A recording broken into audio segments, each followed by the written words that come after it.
যদি গণভোটের রায় বাস্তবায়ন করা হয় তাহলে ব্যাংক লুটপাট করার যে মিশন সেটা বাস্তবায়ন করা যাবে না।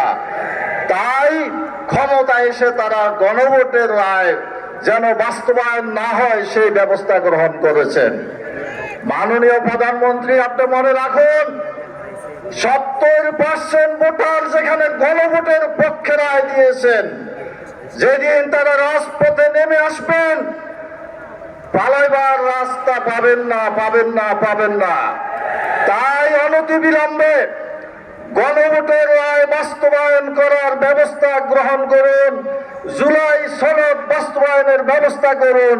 আপনারা ক্ষমতায় থাকেন সেটাতে আমাদের কোনো আপত্তি নাই, কিন্তু ইনসাফ ভিত্তিক রাষ্ট্র, দুর্নীতি মুক্ত রাষ্ট্র প্রতিষ্ঠা করার যে জুলাইয়ের স্বপ্ন সেটা বাস্তবায়ন করতে হবে। শুধু হাসিনার পরিবর্তে তারেক রহমান আসবে এই জন্য জুলাই বিপ্লব হয় নাই। সবাইকে আগামী দিনের সংগ্রামের আহ্বান জানিয়ে আমার বক্তব্য এখানে শেষ করছি। আল্লাহ হাফেজ। বাংলাদেশ জিন্দাবাদ। বাংলাদেশ খেলাফত মজলিস জিন্দাবাদ।